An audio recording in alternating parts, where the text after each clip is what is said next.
when I go back to wrestling, because it was something I always could appreciate.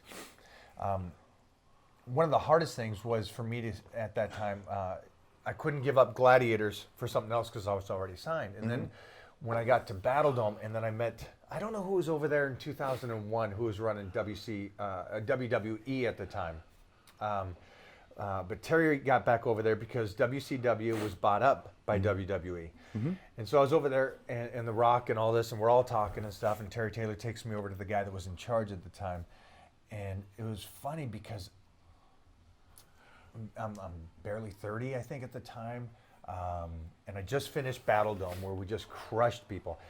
And I love the fact that I could look back at this, and he goes, Terry goes, yeah, I want to get him going. And he goes, how old are you? And I go, 30. He goes, wow, you're way too old to start this.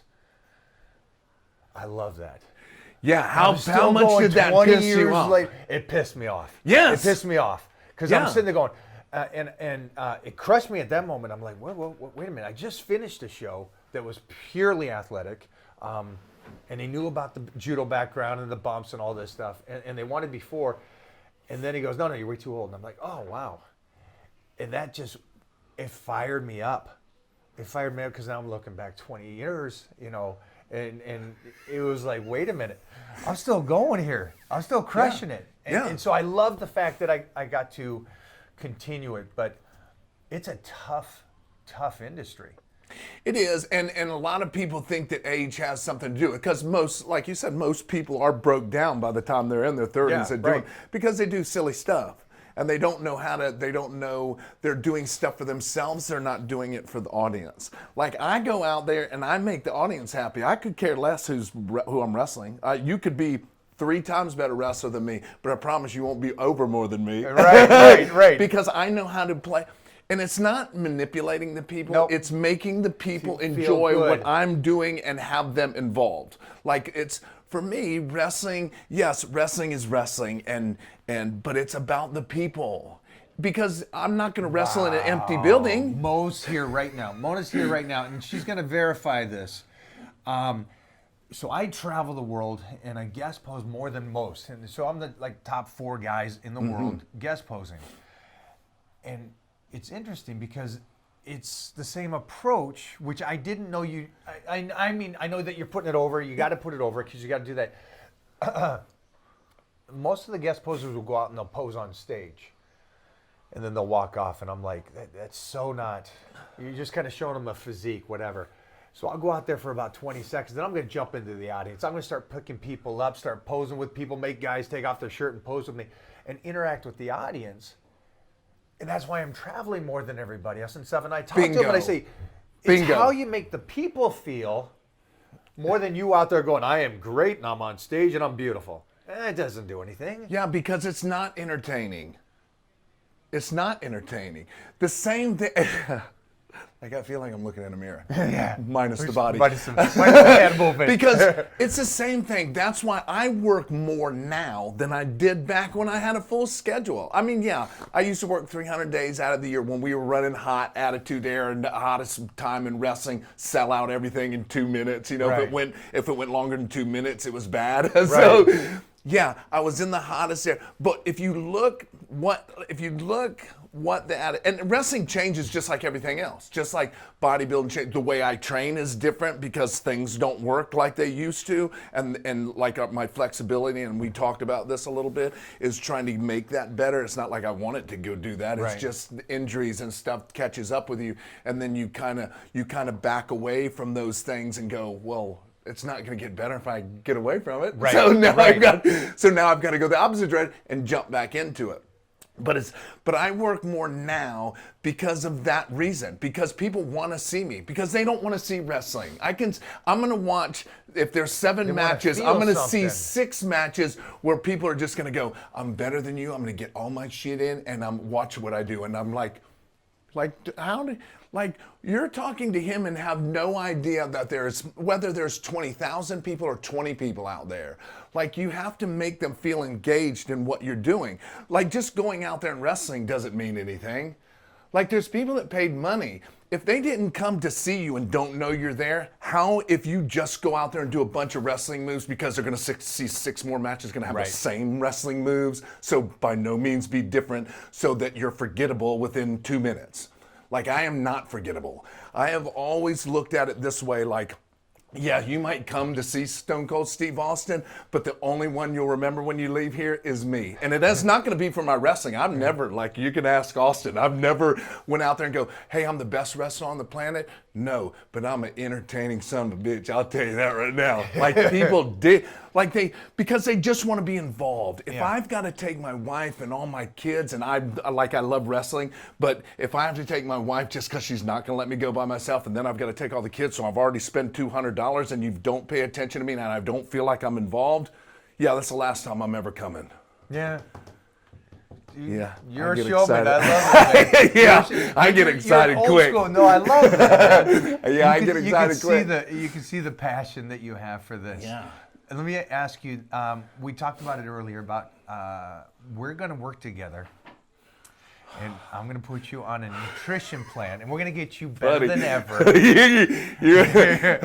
And Austin's going to go and do it too, right? We might not be best friends after this. I don't know if I might test your skills a little bit. Because I'm curious. You are a genetic freak.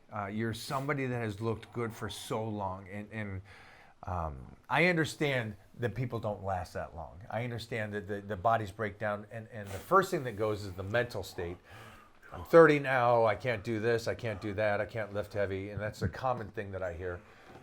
But you are a genetic guy that has been a beautiful body out there on TV forever, a career. You tower over me, you're bigger than I am, and what I love is that you are showing my approach to longevity, and we've never really talked about all that stuff. But you do there's things that are in you, the passion, the belief not to be average, the not accepting what everybody else thinks. All these things is more than the lifting and the nutrition. Yeah. I think those things are more of why you're still doing what you're doing, because it doesn't come into your mind. It doesn't even appear there, which I love. No, it doesn't pop in there at all, and that's. So I never have those doubts. I don't so I don't dwell on them. I don't listen to other people. I'm me. You got a bad shoulder, we're gonna get it better. Yes. You got banged up, I get it. We're gonna get better. Yeah, and it's like the owies, I'm going to get them. Like, it's just going to happen. I wish that they wouldn't happen. Like we all wish. I wish my shoulder didn't get ripped in half. I wish I didn't break my neck. And I wish all these things didn't happen, but they do. But it's how do I overcome that now? How do I get past that? They said, like, when I broke my neck, that my radial nerve would never come back. Like I would never have a tricep or anything. Yeah, but I don't think like that. And yeah, my mind and muscle connection is not really completely there because I do still have a little, but as long as I can get there and I can kind of think about it and I just push through that, I refuse to think that it won't come back, because it will. It will if I mentally set myself. If I take it and go, oh, it's not going to come. Okay, cool. Then I just won't worry about it. That's not cool. I've met so many genetic freaks that didn't continue, that had everything, well, minus the mind.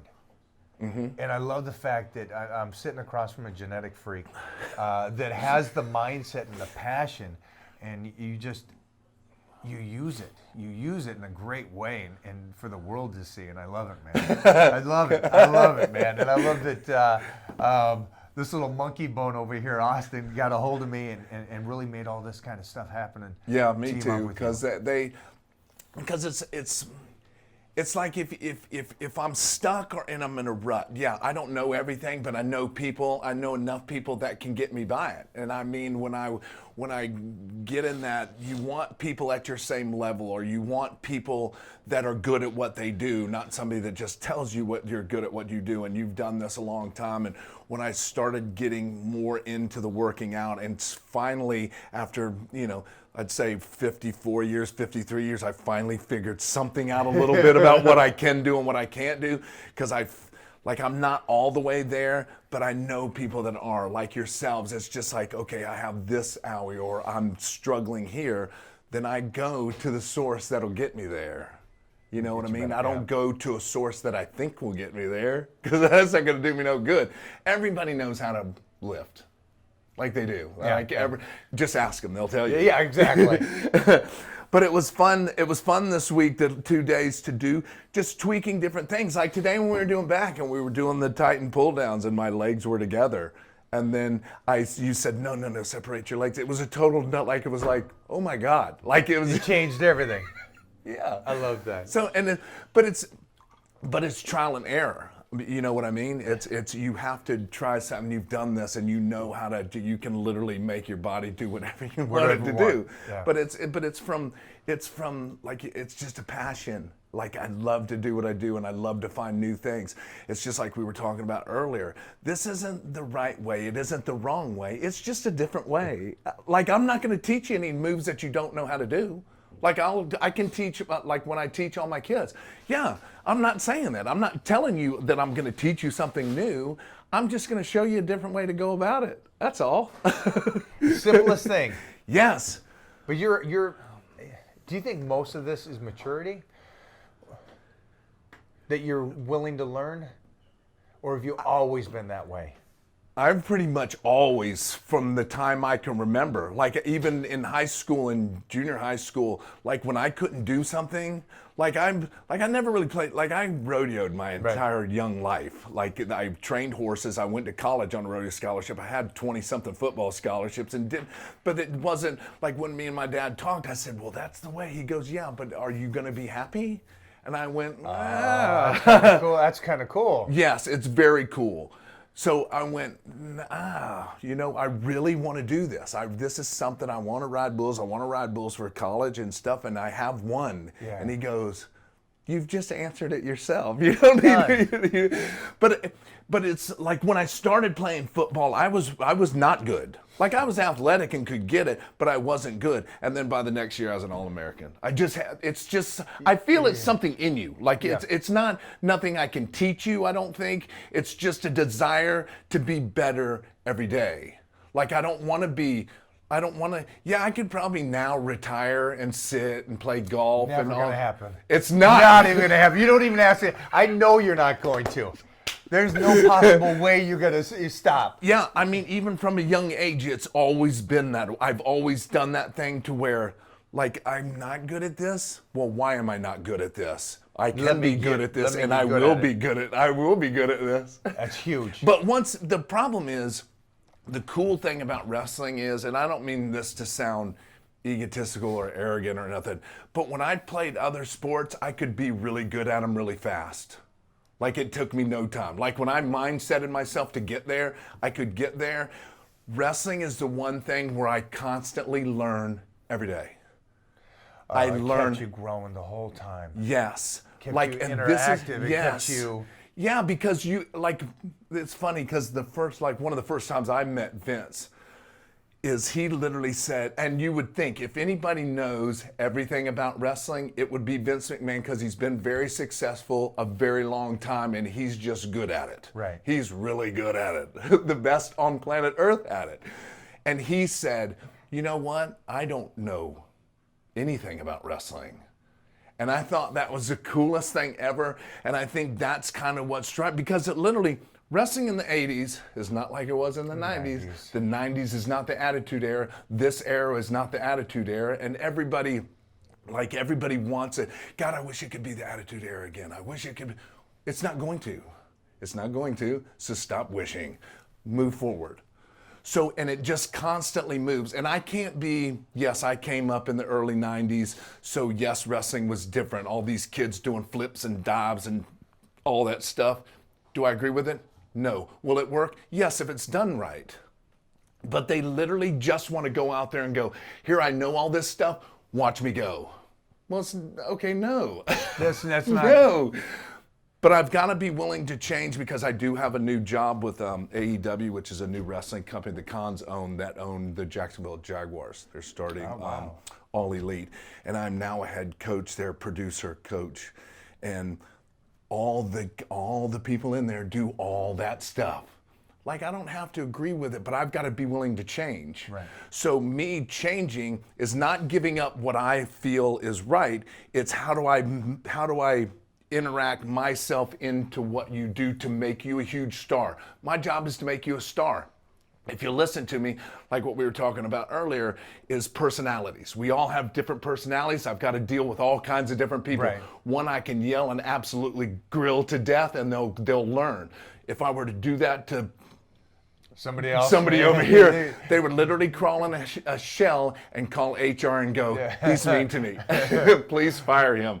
But so that's what I mean. You have to deal with all different kinds of personalities. So when I deal with people, it's just getting them to trust me and believe in me that I'm not going to steer you a wrong way. I would never sabotage you, I'm going to take some of your stuff away, but I'm not taking your stuff away to make you fail. I never want you to fail. I always want you to succeed. I want everybody around me to succeed, because if they succeed, I'm a huge success. But it's the trust. I want to listen to somebody, and I'll listen to everything, because if I trust you and I know that you're not out to harm me in any way, I'll sit here just like this and listen to you.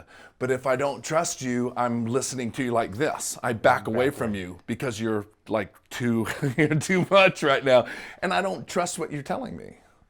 And that's dealing with all that, and it's a great challenge for me, and it challenges me every day, because kids these days, other than mine, thank God mine's not like that. Well, you got some great kids. Oh, thank you very much. I do. They're great guys. Thank you. They're amazing, but it's it's so exhilarating for me. That's what keeps me 55 young. We got to stay as young as we can until we pass. Yeah. And that's the goal. Yeah. We're just having fun with us. And have fun My with wife us. goes, I'm going to love the day that you grow up. And I'm going to go, no, you won't. You will never like that. She goes, you're probably right. Yeah. I'm going to grow up someday. No, not really. Not really. We are, we're going to continue to train this week. We're going to train tomorrow. We're going to do some guns with the guns. Yes. Mr. Tricep over there. Yeah, he's been posing. Because on me, though. Because somebody made a good friend of ours, Furlan Bailey. He's an IFBB pro and an ex-pro, and he made the mistake of putting him over with his tricep. He goes, that's thick. Once you get some development. Now it's just stuck. It's like this all the time. It's this. Like I'm like, break you tomorrow. Break you. We're gonna do some hams and some ass on Saturday. We gotta do the ass, right? We gotta do the ass. Gotta do the ass. The last day, we gotta get some ass in there. I got some pink shorts I'm gonna wear, so I'll be ready. Yeah, it'll be good. I love it, man. I love that you came in town. I love Me that too. you did hang out with me. Yes. Oh, buddy, I can't even tell you how long I've been wanting to. Because it got canceled the one time because my wife had to go away and I had to stay home and watch the dogs. And I was so depressed. I think that was the only time I just I don't want to do anything. We're on now. We are on. We're on now. We're on. And it's 4:30 in the morning on too. And I have yet to come in with a grouchy face. You have, man. You've been really happy. I love it. Brother, I love you, man. Yeah, man. You've been incredible. Thanks so much. Yes, good. No, thanks for hanging out all week. Of course. And we'll come out there next. Yeah. Yes.